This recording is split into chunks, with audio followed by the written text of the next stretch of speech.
Hey YouTube, it's Brian again. I know it's been a while, and I'm sorry about that. I'm finally back in the United States. Just finished up my English teaching grant with Fulbright, and now I am back in the United States teaching in my home state. And I finally got things underway, doing my master's degree in ESL because Fulbright was just that awesome. Um, but a lot of people have asked for me to actually really put emphasis on the essay part of the Fulbright application. And so I looked online to see what resources were available for people to try to do the personal essay. And I was like, hey, there's literally nothing out there. There's people that have 40-minute videos about, you know, what hints and tips they have. But I'm actually just going to do a quick 3-minute video and tell you what worked for me, what I learned when I was going through the process.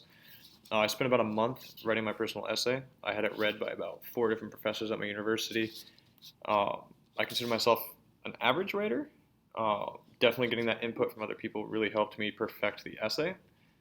But in the end, I mean, the work paid off. I got the experience, and actually down below, I'm actually literally sending you, letting you see the essay that I wrote for my Fulbright application. It is undoctored. It's the exact essay that I submitted with my application. Feel free to use it as kind of like a format for you to write your own. I mean, I wouldn't recommend copy and pasting it, but this is just what I use to help me get the grant.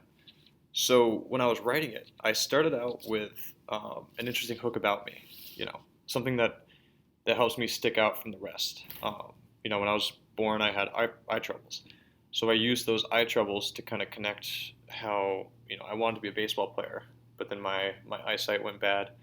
And I used that bad eyesight to connect to how language and language learning has been so important for me. Because someday if I go blind, being able to speak Spanish or speak French or whatever language is important because, it's something you can do while you're blind. So I use that, as you can see, as the beginning of my essay to really kind of connect my personal life to my passion and reasoning to go abroad and be a Fulbright. And then I spent time addressing so one is kind of like you, right? And then two is answering the question, what language learning has done for you? Um, going abroad as a Fulbright ETA, you would be teaching English. So obviously, you're not going to go there if you want to just sit on the beach and drink beer, right? You obviously want to go there to teach language if you're thinking about applying for this. So what has it done for you? Because a lot of the best professional development is actually done through personal experience. Instead of being the sage on the stage, um, actually telling and having experience is really important. So kind of just like telling them about your experience with language learning. When did you start? You could probably look at the Jones Principles of Language Learning if you really want to get into that. There's like 13 different language learning principles, but anyway.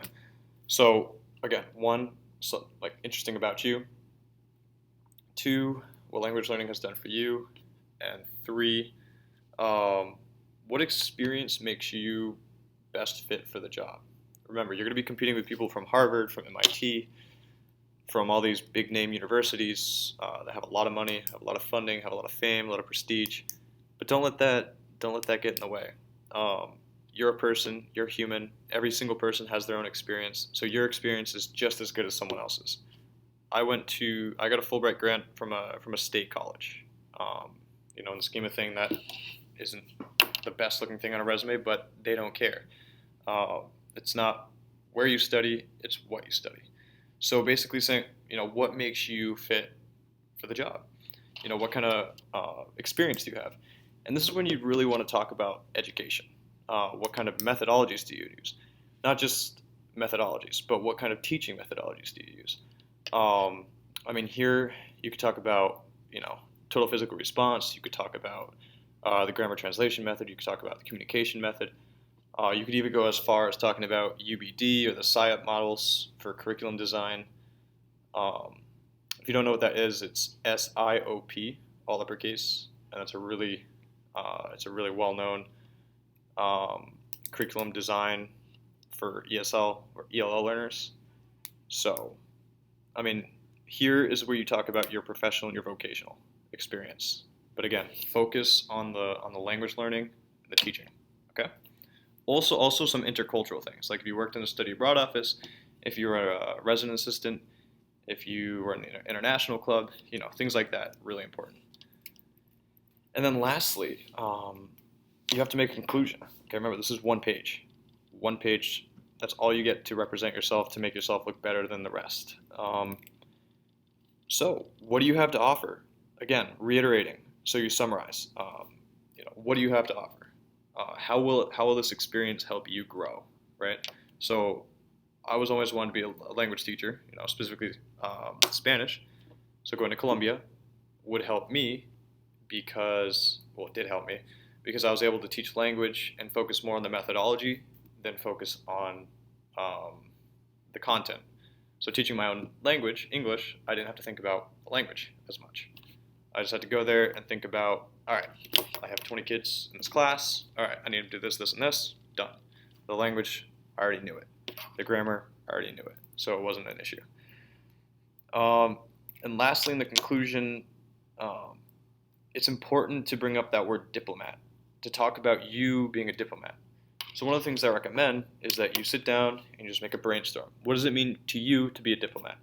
And then you take what you get from that brainstorm and you apply it. So you see yourself as a diplomat. What does that mean? Are you a diplomat who just goes abroad and fixes political issues? Are you a diplomat who represents the United States in everything you do, who goes and tries to fix stereotypes, who tries to construct on-campus activities or in-class activities that helps break down generalizations and show your host country, what citizens for the United States are really about? Because remember, other countries only see the news that actually gets to their country, right? Just recently in the news, Venezuela was painting Colombian houses in Venezuela and deporting thousands of Colombian families. It didn't reach anywhere in the news in the United States, So they could only know about Donald Trump and how crazy the politics system is here. They could know about the slavery. They could know just such limited things. So you have to focus on what you are going to be, who you are going to be as a diplomat. And this is where you really need to know the country you're applying to, right? Because as I said, each country is going to have different ideas of the United States. So you have to be able to put yourselves in their shoes and then put in your essay how you would help change that, okay? And if you need a reference, feel free to message me, leave comments below. I'm going to start being a lot more active on the page now because I finally have time.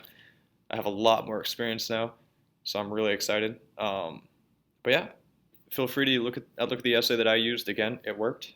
I got the Fulbright, just got back about 3 months ago, and I'm teaching at a middle school now, so, totally worth the experience. Good luck.